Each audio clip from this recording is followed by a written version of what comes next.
Iracema, a mãe de Jorge, se recuperou aos poucos e perguntou a Saldanha por que ele tinha parado de falar, faltando a palavra amorosa e confiante de outros tempos. O homem respondeu, de maneira significativa, que ainda não tinha aprendido a ser útil e que não sabia confortar ninguém.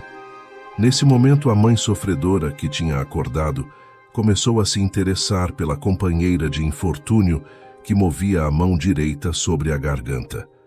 Pensando que fosse a nora, que estava irreconhecível, ela chamou aflita por Irene.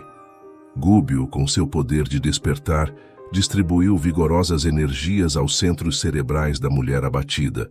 Depois de alguns instantes, a nora de Saldanha se levantou com um grito terrível. Ela tinha dificuldade para falar, sufocava-se ruidosamente presa de uma angústia infinita.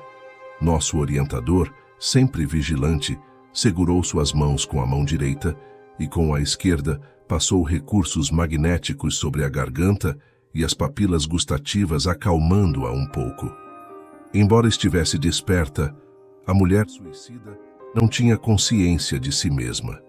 Não tinha a menor ideia de que seu corpo físico estava no túmulo.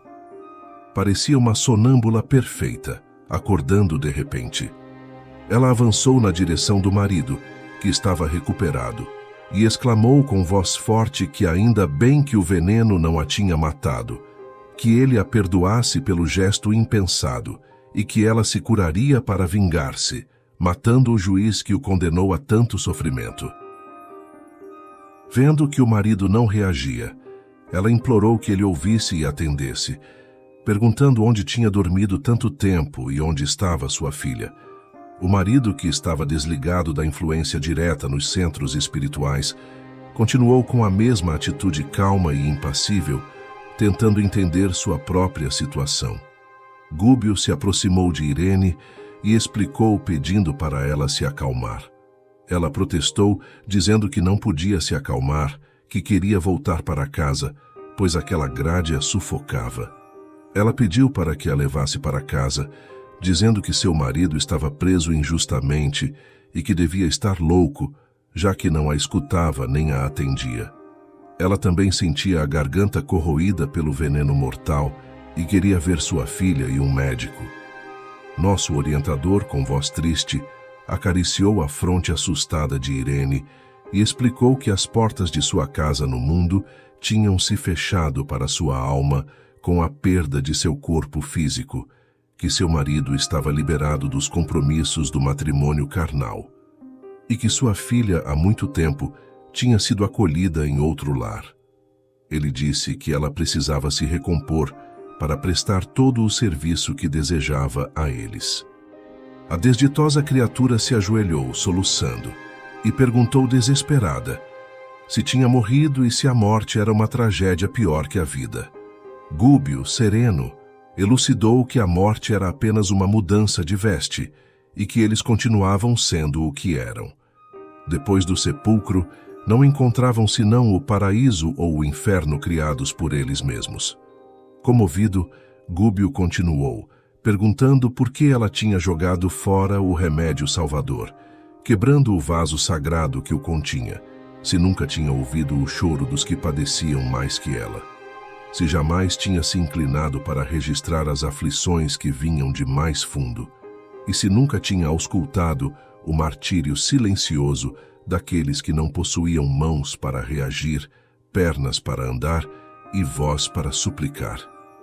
A desventurada explicou que a revolta a consumiu. Gúbio confirmou, dizendo que um momento de rebeldia colocava um destino em perigo, assim como um pequeno erro de cálculo ameaçava a estabilidade de um edifício inteiro. Irene suspirou, aceitando a amarga realidade, e perguntou onde estava Deus que não a socorreu a tempo.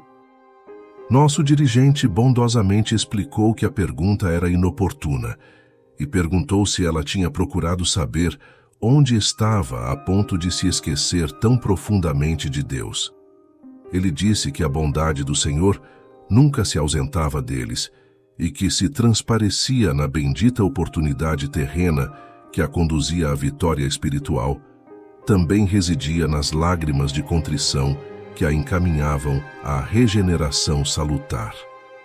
Ele admitiu que ela poderia, em breve, alcançar essa bênção, mas que ela cavou um enorme precipício entre sua consciência e a harmonia divina, que precisaria transpor, efetuando a própria recomposição. Por algum tempo, ela experimentaria a consequência do ato impensado.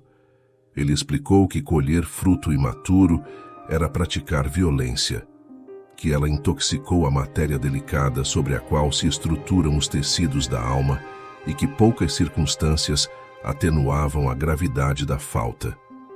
Ele pediu que ela não perdesse a esperança e dirigisse os passos na direção do bem, dizendo que se o horizonte, por vezes, se fazia mais longínquo, nunca se tornava inatingível.